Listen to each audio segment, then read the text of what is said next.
Bienvenidos al Instituto de Educación Superior Tecnológico ICJ. Nosotros somos una institución educativa que en sus 12 años de trayectoria ha realizado diversos eventos académicos, tales como congresos, cursos, seminarios, diplomaturas y programas de especialización continua. Todos nuestros servicios son de alto nivel académico. Además, contamos con la debida autorización del Ministerio de Educación mediante la Resolución Ministerial número 451-2016 Minedu, para otorgar, a nombre de la Nación, títulos profesionales técnicos. Asimismo, desarrollar cursos de extensión y programas de especialización. Aprovecha la oportunidad de capacitarte con los mejores docentes. Okay. Buenas noches. Buenas noches. Les saluda Abner Príncipe, magistrado a cargo del Juzgado de Familia en Lima Este, y agradezco esta oportunidad que me brinda nuevamente el Instituto de Capacitación Jurídica para poder brindarle a ustedes, a los que nos están escuchando, una serie de reflexiones o ideas en relación a un tema que es de crucial importancia, como lo es el proceso de alimentos, pero no en todo su aspecto, sino solamente en la parte de la ejecución de las sentencias de alimentos. Me parece importante el tema porque hasta a la fecha sigo insistiendo que hay un enfoque errado que se le viene dando a este tema del proceso de alimentos, pensando que solamente el problema radicaría en el tema del trámite del proceso y por consiguiente se agotaría con la emisión de la sentencia a efectos de que se pretenda pues agotar la tutela efectiva. Sin embargo, el problema justamente empieza allí, cuando se emite la sentencia ante la desidia o renuencia del cumplimiento por parte de los deudores alimentarios. ¿Ya? Entonces, vamos a dividir el trabajo o la presentación en tres partes. La primera, vamos a dar unos conceptos básicos de lo que es pues, el proceso, cómo ha venido desarrollándose en el tiempo. En la segunda parte, vamos a dar algunos datos que nos ha emitido la Defensoría del Pueblo en relación a la ejecución de los procesos de alimentos. Y finalmente vamos a analizar las reglas que ya están establecidas en nuestro ordenamiento jurídico, que justamente se vienen aplicando, normas vigentes para la ejecución de las sentencias. Entonces voy a compartir pantalla para efectos de que podamos trabajar. No sé si lo pueden visualizar. Sí, doctor, se puede ver. Perfecto.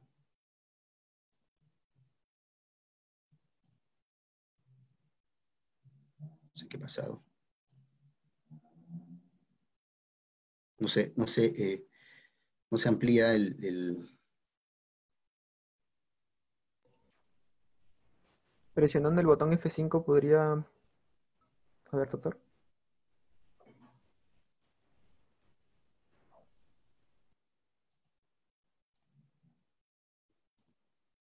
No sé.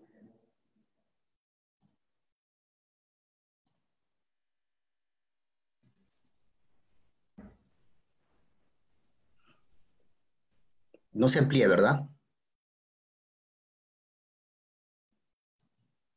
No se logra ampliar, doctor. Pero vamos a ver otra vez.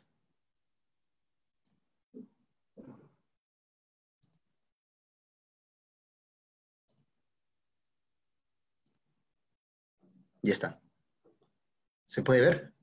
Sí, sí, doctor, ahora sí. Okay, ya. Bueno, entonces el tema es las reglas de ejecución y su ineficacia para la tutela efectiva de las pretensiones alimentarias. Entonces vamos a ser un poco críticos en esta parte de la exposición en relación a las reglas que nosotros tenemos en nuestro ordenamiento procesal vigente. Ya, pero ojo, empezamos primero con algunas ideas básicas del proceso en el Estado Constitucional de Derecho. Tenemos que empezar sosteniendo, pues, que no siempre se ha visto al proceso como ahora se ve, ¿no? Anteriormente, en el Estado legal de derecho, en el Estado decimonónico, lo que prevalecía era la ley. Todos sabemos que la ley era el centro de actuación del Estado. Entonces, no había zona de actuación del Estado que no se reduzca a la ley. Y de esto, pues, no fue ajeno la jurisdicción. La jurisdicción, el sistema de justicia, también sufrió lo que la ley disponía. O sea, el sistema de justicia actuaba en función a lo que previamente estaba establecido en la norma. De esta manera, pues, el proceso se concebía como un mecanismo de rápidas y segura y uniforme aplicación de la ley. La independencia en este Estado de Derecho era concebida como la aplicación de la ley. El juez era independiente en la medida que aplicaba solamente la ley y nada más que la ley, ¿no? Pero claro, luego de la Segunda Guerra Mundial viene este cambio de paradigma, viene este tránsito del Estado legal al Estado constitucional, este cambio genético que nos habla Zaglebelsky, donde ya no es la ley la que prevalece, sino la Constitución. Y con ello, obviamente, todo el conjunto de valores y principios que están establecidos en la Constitución. Entonces, la Constitución ahora inspira y orienta las acciones de los poderes públicos, ¿no? Penetrando sus valores y principios en la actuación de todo el Estado y por ende también de la administración de justicia. Ya no es la ley la que va a marcar la pauta de las actuaciones judiciales, sino la Constitución, al menos en teoría, ojo. Entonces se cambia esta concesión instrumental, se pretende ahora cambiar y se consigue una concesión instrumental de Ferrajoli, que nos habla pues que el derecho y el Estado se legitiman en la medida que sirven como instrumentos para proteger, para tutelar de manera efectiva derechos fundamentales. Entonces, este proceso vendría a ser válido, vigente, se legitima, como dice Ferrajoli, siempre que surta efectos en la tutela de los derechos fundamentales, ¿no? Y nuevamente ya en el Estado constitucional se presenta pues la constitucionalización del proceso como el cambio en la relación de constitución-proceso.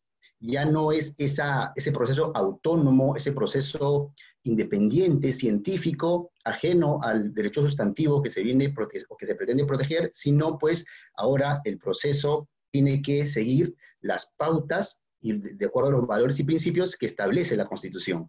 Entonces se cambia esto y se concibe pues al proceso como un sistema de garantías que también constituyen derechos o auténticos derechos fundamentales. Entonces, ¿qué se pretende aquí ahora en esta nueva relación? Asegurar el debido proceso y la tutela jurisdiccional efectiva. Entonces hay un cambio de entendimiento en el proceso, ya no como una ciencia científica autónoma, sino más bien como un sistema de garantías que finalmente tienen una finalidad, pero a la vez también son considerados derechos fundamentales. Entonces, la tutela jurisdiccional efectiva viene a ser un auténtico derecho fundamental, ¿no? Y así pues, ya dentro de este sistema de cambio, lo que hay es ahora una mayor actividad judicial en la aplicación directa de las normas constitucionales en la resolución de casos, ¿no?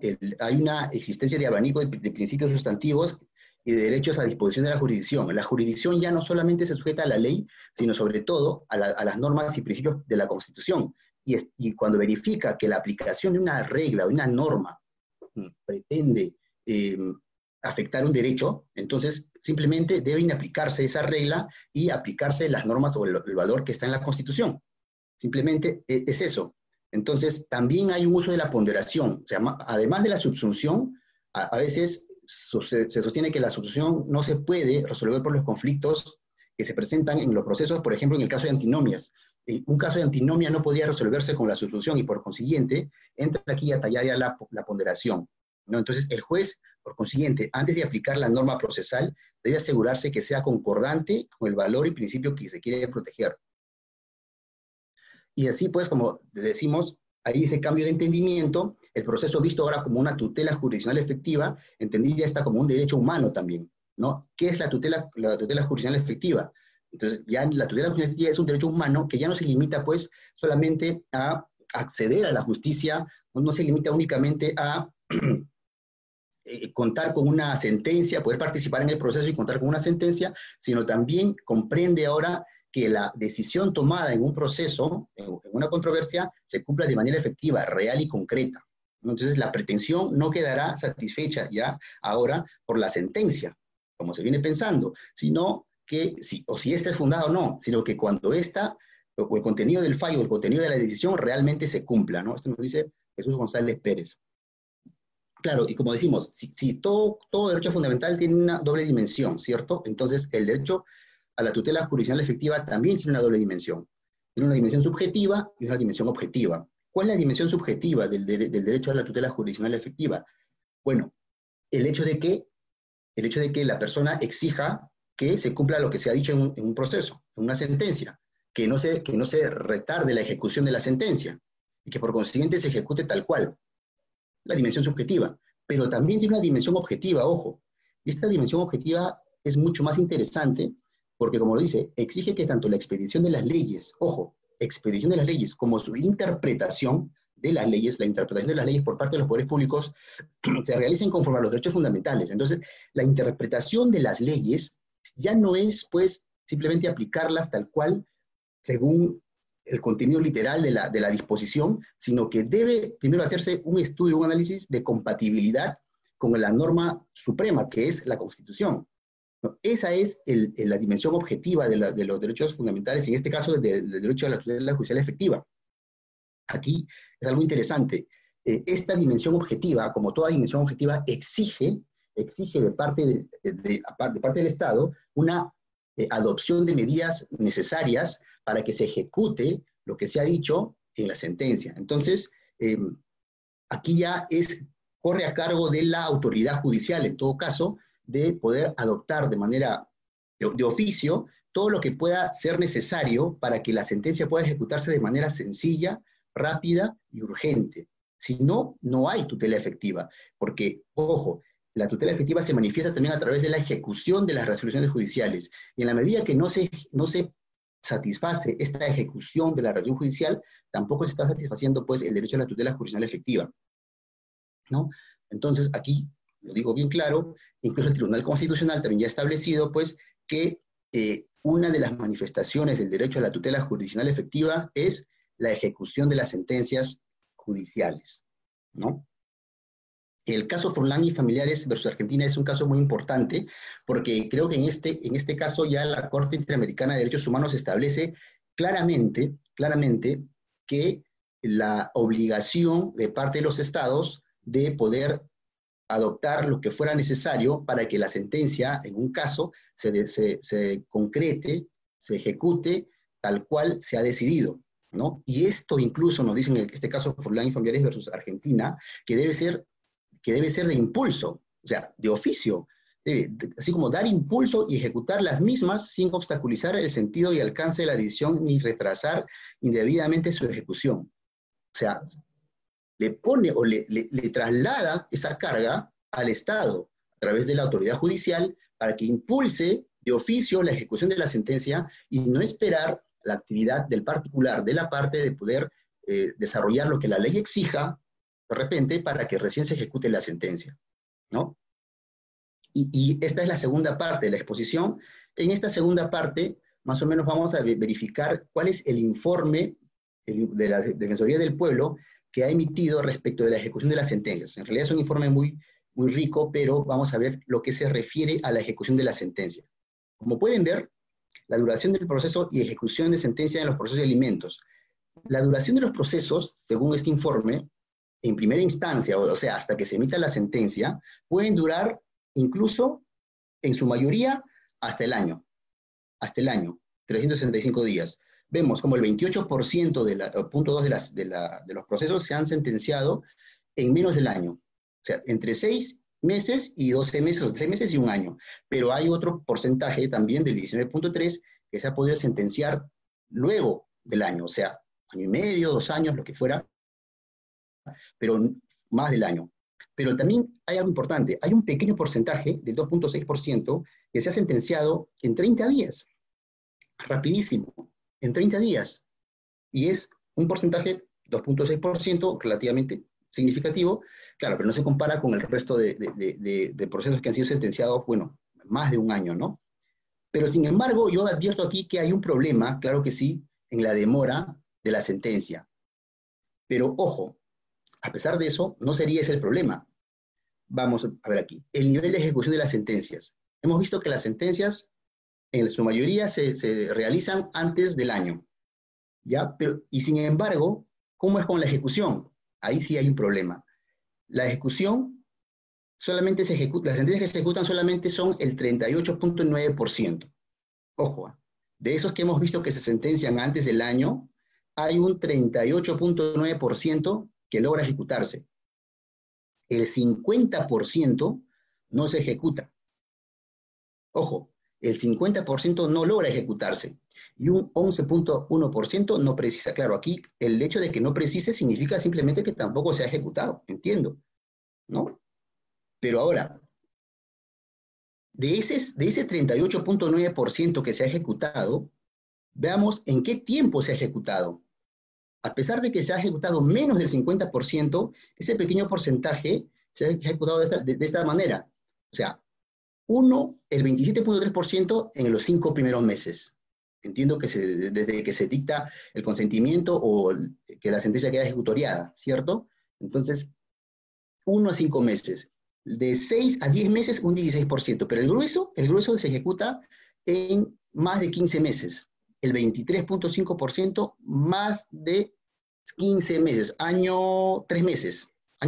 Y un 22.8 que no precisa, que entiendo que tampoco se está ejecutando o se ha ejecutado más allá del plazo que establece esto de los 15 meses, o sea, mucho más de 15 meses. Entonces, ¿qué se concluye de esto? Que a pesar de que la ejecución es solamente mínima respecto a las sentencias que se dictan en un proceso de alimentos, su ejecución de este mínimo porcentaje que se ejecuta también tiene este problema. Se ejecutan luego de 15 meses. 15 meses. El mayor porcentaje de eso que se ejecutó ha tenido que ejecutarse luego de 15 meses. ¿Y por qué? Bueno, ¿por qué creen que hay este problema de la ejecución de la sentencia de alimentos? Que como hemos visto, hay, de hecho, un gran problema. Bueno, las reglas de ejecución son, desde mi punto de vista, los que vienen un poco dilatando una ejecución rápida. ¿Cuál es el primer problema que encontramos nosotros? Es el primer problema de las antinomias.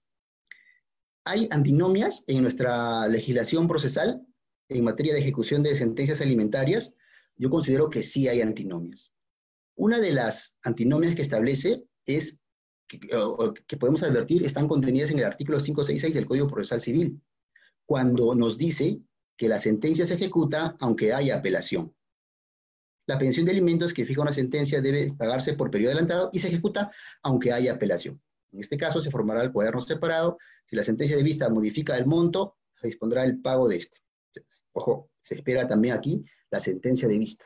Si no, no podría ejecutarse. Pero ¿qué nos dice el 566A del Código Procesal Civil?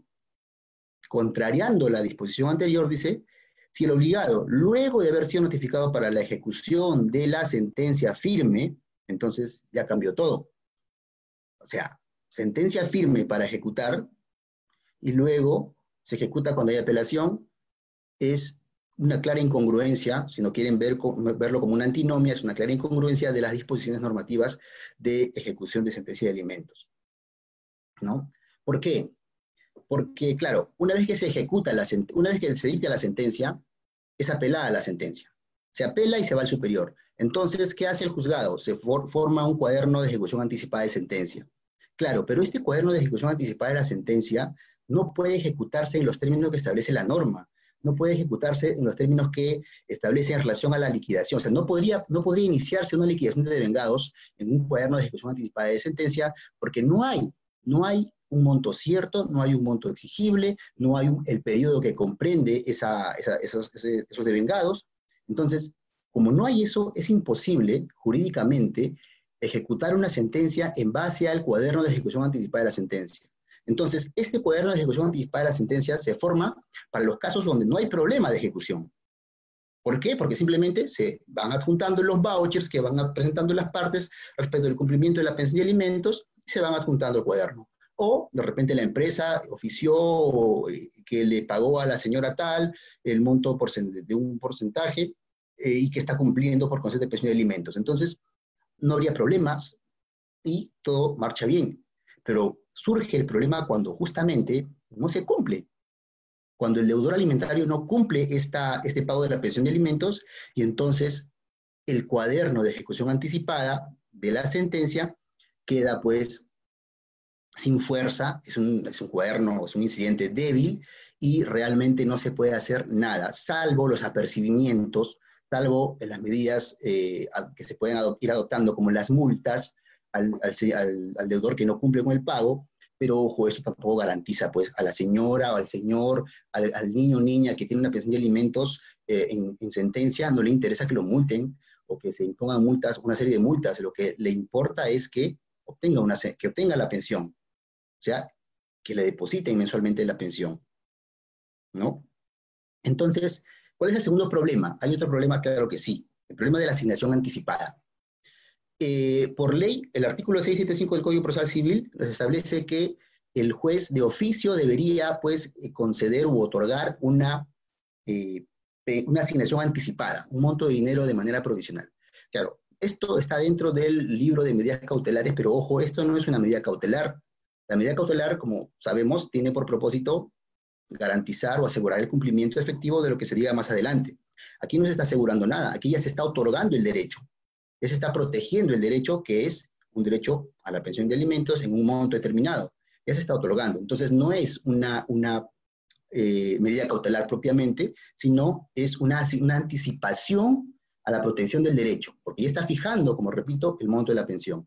Sin embargo, de igual forma, no se podría, en base a esta asignación o anticipada de alimentos, iniciar igualmente la ejecución, porque como hemos repetido hace un momento, se exige sentencia firme y el juzgado o el órgano jurisdiccional no podría, pues, en base a esta ejecución, en base a esta asignación anticipada, que lo forman en cuaderno aparte también un incidente, no podría, pues, iniciar todo el proceso de ejecución con la propuesta, con la observación, con la liquidación, con la aprobación y con el requerimiento bajo procedimiento de ser denunciado. No podría, ¿no?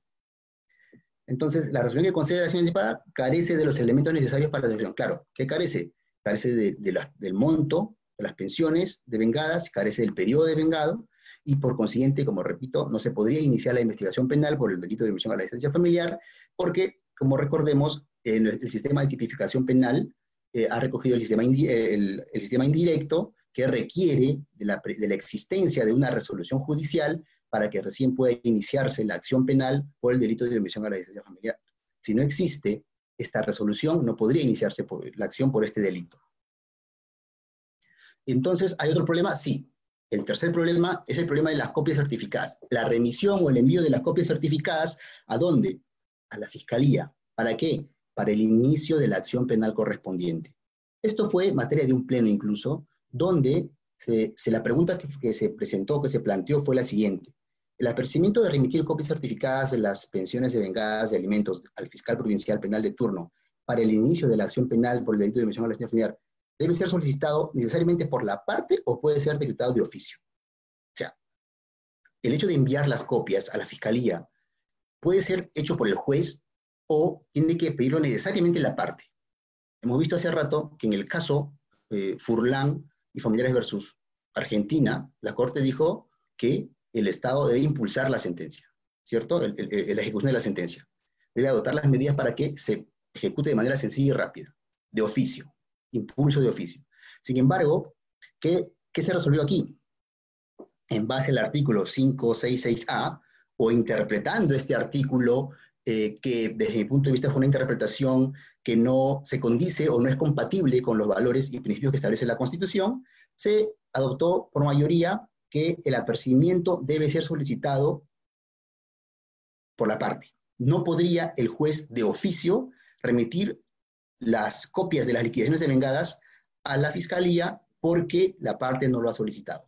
Entonces, la parte necesariamente tiene que solicitarlo. Si la parte no lo hace, el juez está cruzado de brazos y no puede hacer nada. Ese fue el razonamiento para poder adoptar por mayoría esta decisión, ¿no? Pero, como repito, esto, dígame si no es una incompatibilidad con lo que ha dispuesto, con la dimensión objetiva de la tutela efectiva, que exige la adopción de medidas de parte de la autoridad judicial, y con lo dicho por la Corte Interamericana en el caso Furlan y Familiares versus Argentina. Claro que es compatible. Incluso hay un predictamen de los proyectos de ley 842 y 843 de 2016, que este predictamen se publicó, se redactó el 28 de febrero del 2019, el pasado. ¿Qué se dispone aquí? Una serie de modificaciones, incorporaciones al Código Procesal Civil en materia de ejecución alimentaria. Lo más interesante de este predictamen, ¿qué cosa es? Es el segundo párrafo del 566A del Código Procesal que se quiere incorporar o modificar.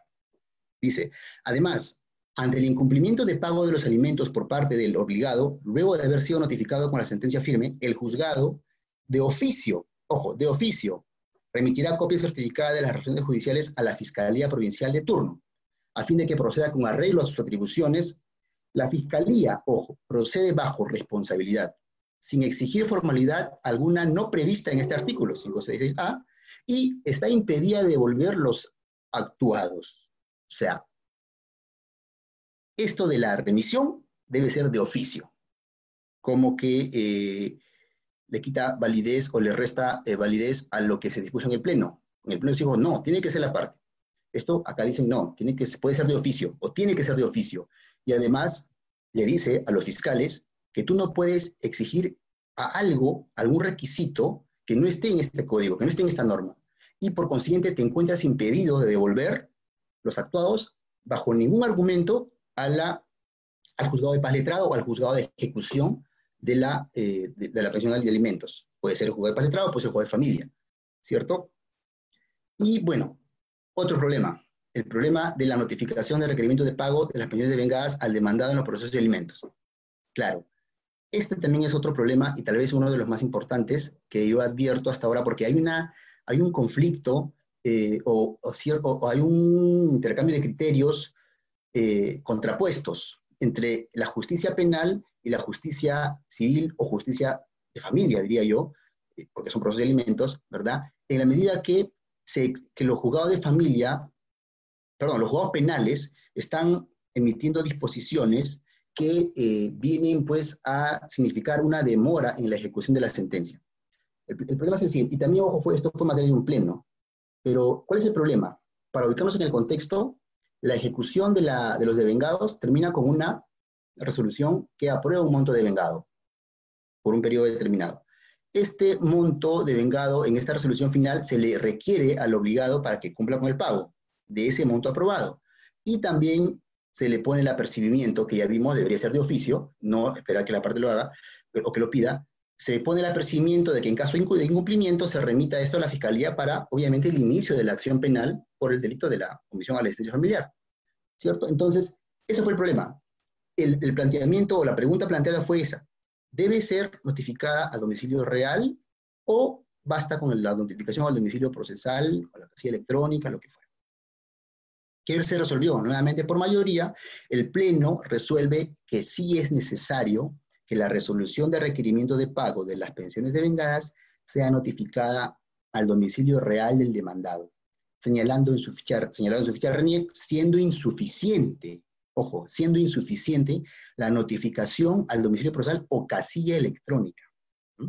Esto fue lo que resolvió en el Pleno, entonces exige que se notifique el domicilio real. ¿Cuáles son los problemas de esta adopción o de este criterio, de este razonamiento? En principio, hay lo que sabemos, la independencia y la autonomía judicial, ¿cierto?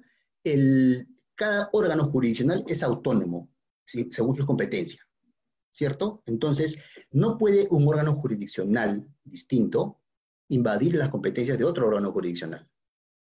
Y esto lo dice perfectamente Andrés Ibáñez, dice, se debe tutelar a la magistratura frente a sí misma, esto es, al juez frente a cualquier modalidad de presión o condicionamiento debido a la intervención de otros jueces situados en posiciones de poder o de alguna instancia de la propia administración. Queda claro que aquí se debe respetar la independencia de poderes. ¿Qué ocurre? En este caso, de los órganos jurisdiccionales como órganos independientes. ¿Qué ocurre? Que al exigir la justicia penal al juzgado de ejecución del proceso de alimentos, lo que está haciendo es invadir la independencia del juez. Está afectando la independencia del juez, porque le está diciendo qué tiene que hacer cuando la ley no lo exige. La ley no le exige al juez de ejecución de la sentencia alimentaria notificar al domicilio real. Sin embargo, el juez penal y la fiscalía penal le exigen, notifícame, porque yo no puedo hacer nada si no notificas previamente al domicilio real. Esto es invalidar por completo lo que ha hecho el juez de paz letrado o el juez de ejecución de la sentencia de alimentos en su proceso, en la parte de ejecución. Invalida toda la ejecución o todos los actos procesales de notificación que se han hecho en este proceso porque no le sirve a la justicia penal la notificación hecha a las casillas electrónicas. No le sirve. y por consiguiente te exijo que me notifiques al domicilio real y me mandes el cargo de notificación. Esto es afectación de la independencia de los órganos jurisdiccionales. Están invalidando el desarrollo del proceso de ejecución, invalidando las notificaciones que se han hecho. No le sirven las notificaciones que se han hecho a la justicia penal, ¿no? Entonces, ojo, el artículo, la ley 30229, publicado en julio de 2014, incorpora una serie de disposiciones en relación a la casilla electrónica. Se implementa esto de la casilla electrónica y exige su obligatoriedad. Ojo, obligatoriedad para todos los procesos, no solamente para los procesos penales o para los procesos civiles, laborales o constitucionales, para todos los procesos. ¿Qué dice? Se establecen las casillas electrónicas de manera obligatoria en todos los procesos contenciosos y no contenciosos, tramitados ante los órganos jurisdiccionales del Poder Judicial.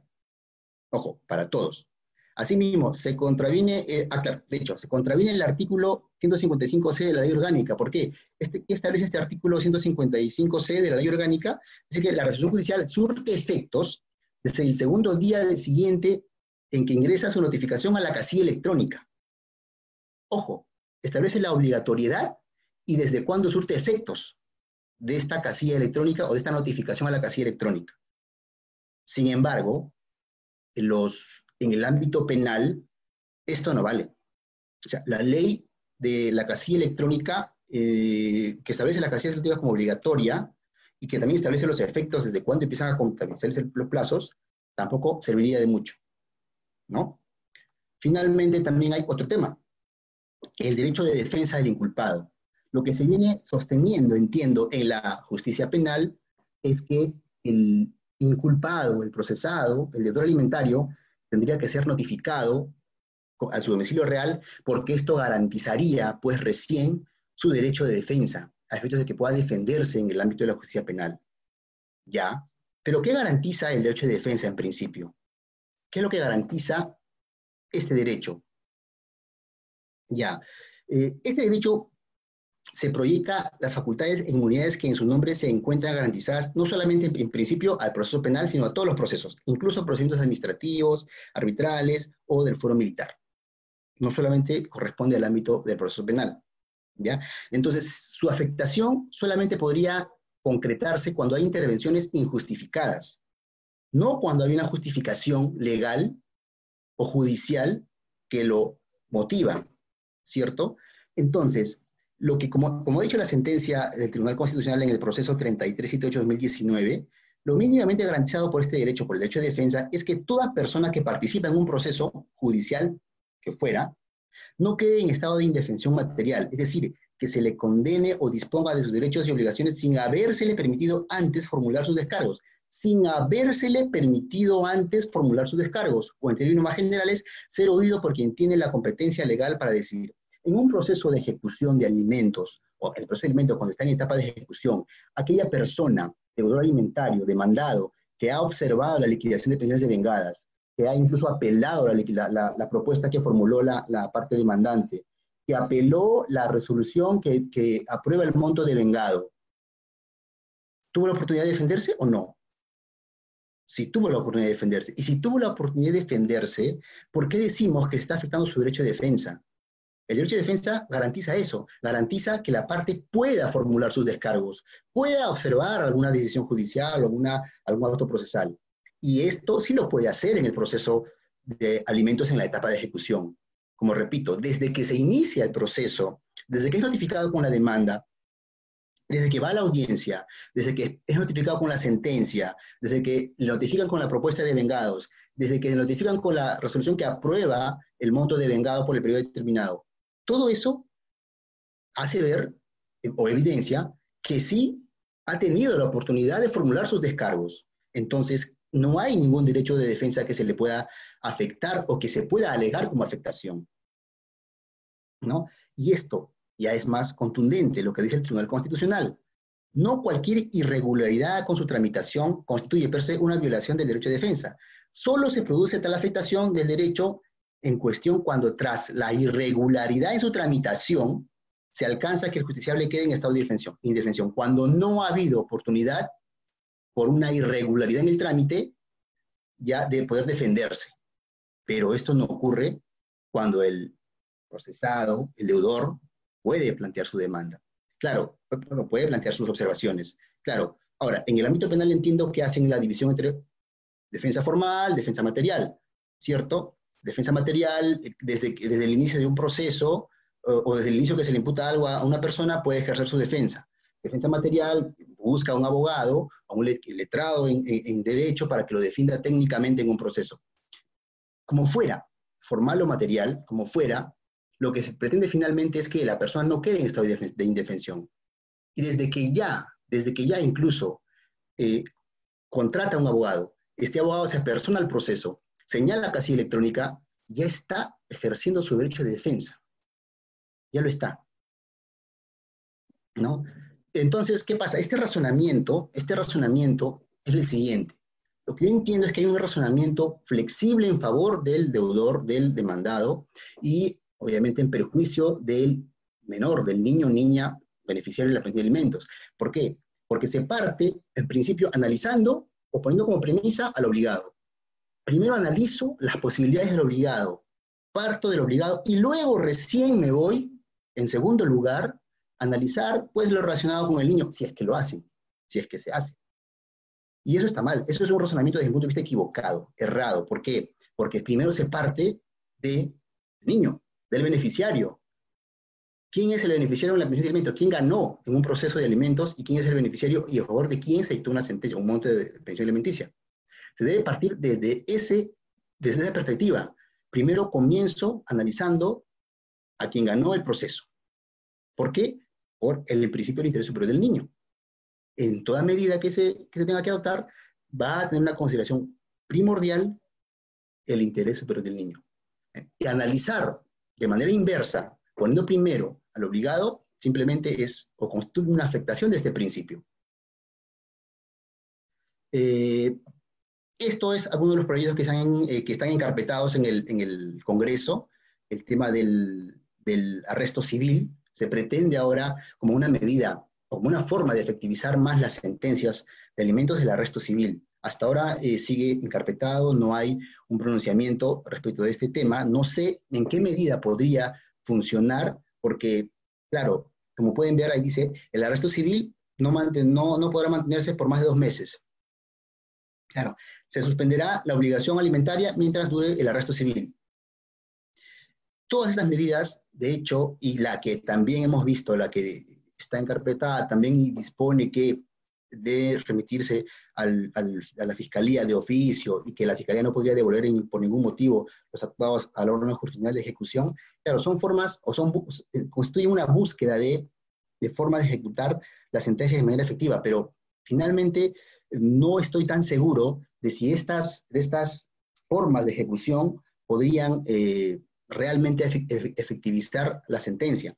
Incluso también hay otro proyecto de ley que dispone la no renovación del documento nacional de identidad. Claro que sí, no se podría renovar el DNI, no se podría incluso renovar la licencia de conducir, no se podría hacer trámites ante la notaría, lo que fuera, no se podría sufragar, porque ingresaría pues a un registro de deudores alimentarios morosos y por consiguiente quedaría prácticamente con una muerte civil, no podría hacer nada, pero no sé en qué medida podría satisfacer eso lo que se quiere, porque lo que se quiere es que la sentencia se cumpla, no que el demandado vaya preso, no que el demandado no pueda renovar su DNI, no que el demandado no pueda renovar su licencia de conducir, nada de eso. Entonces, ahí está el problema, ¿no? Ahí está el problema. Entonces, algunas conclusiones sobre este tema. Claro, el principal problema que tenemos se está enfocando mal. Como repito, se piensa que el problema está en el trámite del proceso, desde el acceso hasta el trámite, hasta la sentencia. El problema no está ahí, como hemos visto, el problema está después del trámite, después de la ejecución, después de la emisión de la sentencia de alimentos.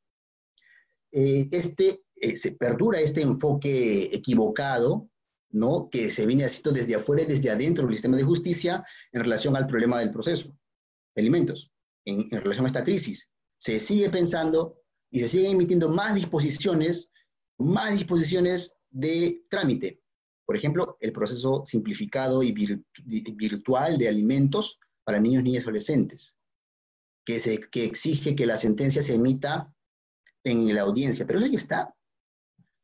Eso ya lo dispone el Código de los Niños y Adolescentes. Y creo que los jueces lo vienen haciendo. Los jueces emiten su sentencia el día de la audiencia, a pesar de que vaya uno o vayan los dos. Lo están haciendo. Entonces, no veo yo ahí mayor problema en el trámite del proceso de alimentos en relación a la sentencia. Claro, derecho de defensa podrá hacerlo, podrá defenderse en la audiencia, también lo vienen haciendo. El juez corre traslado en la audiencia respecto de la demanda o los hechos que se afirman en la demanda y le da un tiempo de 5 minutos para que el demandado pueda contestar, dejar constancia, y si que tiene alguna documentación, le entrega en el despacho al juez, el juez lo anexa al expediente y al momento de sentenciar lo tienen en cuenta. O sea, todos esos temas ya se vienen haciendo. O sea, y sin embargo, se emiten más y más disposiciones.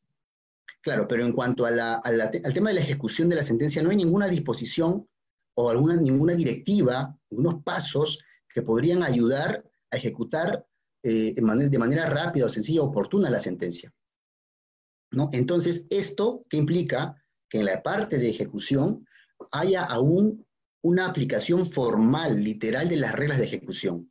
Esa es otra de las conclusiones que se puede advertir. En estos vaivenes que se presentan en la etapa de ejecución, tiene su origen en una aplicación literal, formal, de las reglas de ejecución, dentro del margen o dentro de una concepción aún positivista del derecho y del proceso, creyendo que las reglas tienen que aplicarse tal cual, sin hacer un análisis de compatibilidad con los principios, con los valores que establece un Estado constitucional a través de su Constitución. No se hace, ¿verdad? Entonces, son flexibles. ¿Para quién? Para el demandado, para quien debe pagar, y obviamente son perjudiciales para quien, para el quien ha ganado una pensión alimenticia, para el niño, niña, adolescente, o puede ser también un mayor de edad. Y con esto finalmente se constituye una afectación del derecho a la tutela judicial efectiva y sobre todo una afectación al principio del interés superior del niño, ¿no? Entonces, estas son algunas de las conclusiones que yo quería, pues, compartirles, porque desde la práctica judicial, y esto quiero insistir, y de manera que de repente pueda motivar a alguien a analizar más los procesos de alimentos, pero no desde su trámite, no de las disposiciones que se vienen emitiendo en relación al acceso, al trámite, a la sentencia, sino qué pasa después. Como ya lo ha dicho la Defensoría del Pueblo, el problema de los alimentos no está en el trámite, está en la ejecución.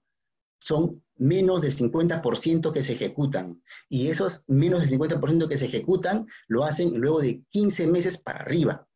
15 meses para arriba son año y 3 meses. Año y 3 meses en donde una sentencia no se ejecutó, es decir, que estuvo esperando, por ejemplo, un niño o una niña estuvo esperando que se ejecute, que alguien pague. Como no pagaron, tuvo que iniciar el proceso de ejecución por más de 15 meses y recién tal vez haya pagado.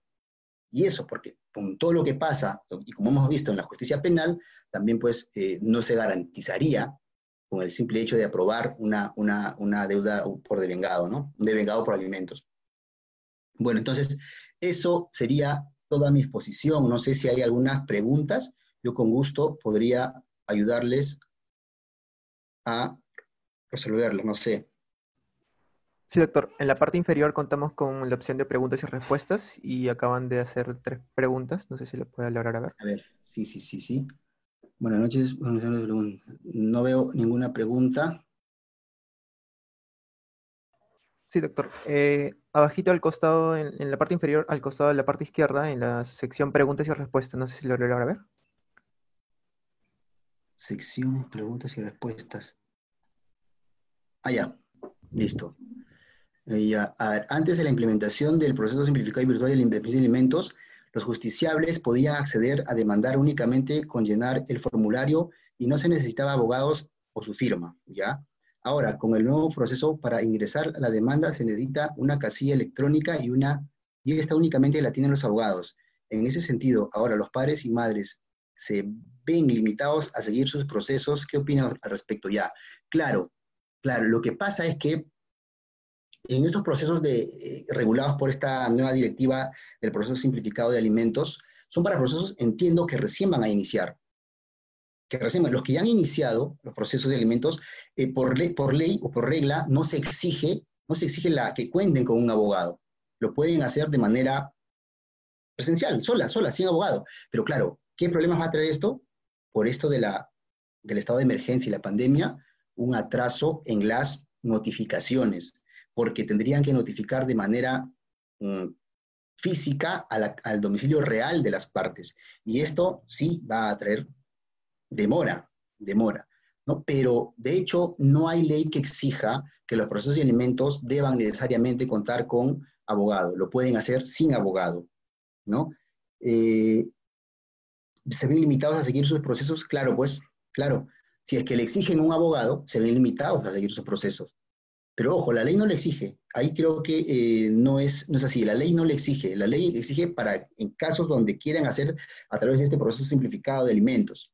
Pero la ley, como repito, no exige que cuenten con abogado. Si es que van con abogado, allí sí necesariamente tendrían que fijar una casilla electrónica. O sea, la ley le da esas alternativas. Puedes ir sin abogado, pero si vas con abogado, ahí sí ya me tienes que establecer una casilla electrónica, ¿no? La segunda pregunta, la incorporación del delito de omisión a la asistencia familiar y la inscripción del REDAM han ayudado a ejecutar las sentencias de alimentos. ¿Qué medida o medidas considera usted que se debe implementar el Estado para que se puedan ejecutar las sentencias? Claro, ya, bueno, el tema de la omisión a la asistencia familiar, como repito, se dice que, ¿no?, el derecho penal es la última ratio y por consiguiente deben agotarse primero todas las medidas posibles antes de lo penal para que recién vaya a la justicia penal. No ha dado buenos resultados, por lo que advierto de la práctica judicial. Hay, como lo hemos explicado, estos vaivenes en la etapa de ejecución, con las liquidaciones, con las notificaciones al domicilio real, con los criterios literales de que la parte debe impulsar sus procesos y no el juez. Todo esto ha significado que el mismo delito o el mismo proceso penal por el delito de omisión a la asistencia familiar no funciona. No funciona, o sea, no viene garantizando. Imagínense, son más de 15 meses, como hemos visto, según el informe de la Defensoría del Pueblo, para ejecutar una sentencia. Y eso, realmente más, ¿no? El REDAM tampoco o sea, puedes inscribirlo en el registro, en la SBS, como deudor alimentario moroso, puedes inscribirlo, puedes registrarlo ahí, pero ¿en qué medida eso garantiza el derecho fundamental a la pensión alimenticia? ¿Qué tiene que ver lo que le puedas hacer al deudor con el derecho sustantivo de la pensión que uno quiere por haber ganado en un proceso y que tiene derecho por eso? O sea, no hay esa conexión. O sea, las multas, independientemente de las multas, lo que fuera al demandado o al procesado, no benefician o no garantizan el derecho del niño a obtener su pensión alimenticia, ¿ya? ¿Y qué medidas se debe implementar? La pregunta es, claro, ¿qué medidas se deben buscar que sean efectivas? Hasta ahora yo advierto que no hay ninguna medida que sea realmente efectiva. Hay proyectos de ley, como esto del arresto civil, como el de obligar que el juez actúe de oficio, pero no estoy seguro si estas medidas van a poder efectivizar de manera concreta o rápida el cumplimiento de la sentencia. Yo creo que, por consiguiente, ante esta situación, ante esta crisis dentro del proceso de alimentos, que es una crisis, para mí es una crisis, lo que se debería hacer es buscar otras formas donde el Estado, precisamente, entre a actuar directamente como agente activo en la satisfacción de estos derechos fundamentales, no como agente mirador, observador del cumplimiento de las sentencias de alimentos, sino que de manera activa, adoptando medidas positivas a través de políticas públicas concretas que beneficien a los niños. En casos donde se advierta que el deudor no cumple y se está afectando el derecho de un niño o una niña, el Estado debe intervenir directamente, no a través de mecanismos, sino de mecanismos procesales que establece como el proceso de alimentos, sino directamente. Y esto lo faculta. ¿Qué lo faculta? El artículo 4 de la Constitución. Claro, el artículo 6, ¿qué nos dice? El artículo 6 nos dice que es deber de los padres. Ya, con eso mató todo. Porque si es deber de los padres, nadie se mete. Nadie se mete. Es deber de los padres educar, alimentar y dar seguridad a los hijos, ¿no? Entonces, no hay que discutir nada más, son los padres. Pero, ojo, estamos olvidando el artículo 4, una norma, una directiva, es un principio, una norma programática que establece que el Estado protege especialmente al niño y a la familia. El Estado protege especialmente. Entonces tendríamos que preguntarnos ahora, ¿cómo protege o cómo viene protegiendo especialmente el Estado al niño? ¿A través de estos procesos? Pero si estamos advirtiendo que estos procesos son ineficaces, estos procesos no están funcionando y se está afectando al derecho del niño en relación a la pensión alimenticia. Entonces, sí hay norma constitucional válida, sí hay norma constitucional que permita o habilite la participación activa del Estado en relación al otorgamiento, la satisfacción del derecho a la pensión alimenticia de los niños y niñas, ¿no? El artículo 43 también, ¿no?, que establece que es obligación o deber del Estado asegurar el bienestar social, el bienestar de las personas. Entonces, no se viene cumpliendo esta norma constitucional tampoco. El artículo 1, pilar, la dignidad humana es el fin supremo de todo Estado, del Estado peruano. Entonces, artículo 1, artículo 4, artículo 43 de la Constitución, yo creo que habilitarían perfectamente para que el Estado intervenga de manera directa y cumpla con lo que no puede cumplir la parte. Luego el Estado puede acudir al obligado, luego el Estado puede ir al obligado y decirle, tú, yo pagué por ti a la señora o el señor, ahora yo te persigo a ti, y perseguirlo. Lo importante es que ya se está satisfaciendo el derecho del niño. Y está cumpliéndose con lo que se ha hecho en la sentencia y el niño está gozando de su pensión mes a mes, porque el Estado estaba participando. Pero el Estado no puede quedarse con los brazos cruzados frente al deudor. El Estado puede iniciar la persecución y perseguir a ese deudor y cobrarle como fuera, pero no dejárselo todo en manos de los particulares. La pensión alimenticia tiene un bien público, tiene una dimensión pública. Como dimensión pública, no se puede dejar solamente en manos de particulares o no se puede dejar en manos de la voluntad particular, sino que es el Estado, como garantizador de los bienes públicos, intervenir y satisfacer de manera directa este derecho. No sé si hay otra pregunta. Dice, en aplicación del interés superior del niño, ¿no se podría preferir la aplicación del artículo 566 del Código de Proceso Civil? En aplicación del interés, ¿no se podría preferir la aplicación del artículo 566 del Código de Proceso? No entiendo. En aplicación del interés superior del niño, ¿no se podría preferir la aplicación del artículo 566? Claro, lo que pasa es que sí se está aplicando lo que dice el 566, pero el 566 dice, claro, en relación a que debe ejecutarse aunque haya apelación. Sí, pues, debería preferirse, pero ante la imposibilidad de iniciar un proceso, una ejecución de vengados con una sentencia que no está consentida o que no adquiere la calidad de ejecutoriada, no podría ejecutarse. No podría, porque tendríamos que esperar. Imaginemos que estemos ejecutando la sentencia y ya hayamos aprobado un monto de vengado por el monto de 500 soles que supuestamente, que supongamos se fijó en sentencia. El de arriba viene el expediente y dice infundada la demanda. O lo reducimos a 150, 300 soles o lo elevamos a 1000 soles. Cambiaría todo. Claro, podría, yo soy del criterio de que sí podría, porque finalmente si son más o son menos, si el monto es más o menos, podría reajustarse. Sin embargo, en la práctica judicial viene ocurriendo que no se inician esta ejecución de devengados porque no hay sentencia firme, no hay sentencia con calidad de cosa juzgada, ¿no? ¿Una resolución administrativa puede modificar el Código Civil? No, creo que no. No podría modificar el Código Civil. Pero ojo, aquí ya podemos incluso analizar desde un punto de vista ya más amplio y convencional. En la medida que una resolución administrativa se compatibilice no sé, con la Convención Americana, con la Constitución o con lo que ha dicho la Corte Interamericana de Derechos Humanos, podría sí ponerse por encima de una norma del Código Civil, pero no tanto por ser resolución administrativa, sino porque se compatibiliza más con lo que ha dispuesto la Corte Interamericana, porque se compatibiliza más con lo que ha dispuesto la Constitución Política y con lo que ha hecho la Convención Americana. O sea, sí, En principio sí. O sea, como regla no podría superponerse al Código Civil, pero en la medida que garantice mucho mejor y se compatibiliza más con las normas que hemos citado, sí podría ponerse por encima del Código Civil, ¿no?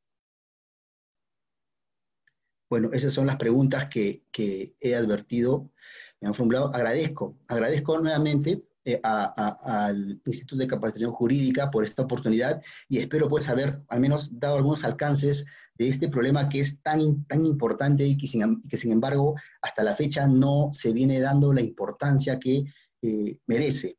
Se sigue, y reitero aquí, pensando que el proceso de alimentos es un tema aparte que no constituye carga procesal, que no constituye un problema para el sistema de justicia, cuando es todo lo contrario. Los procesos de alimentos son los que mayor carga representan en el sistema de justicia. Y son los procesos de alimentos en etapa de ejecución los que mayor hacinamiento está generando y mayor afectación en los derechos fundamentales en relación a la pensión alimenticia está generando. Pero aún no hay solución al respecto, ¿no? Bueno, los dejo ahí. Muchas gracias al Instituto de Capacitación Jurídica por esta oportunidad. Gracias. Listo, doctor. Eso sería todo. Muchísimas gracias por su ponencia. Gracias.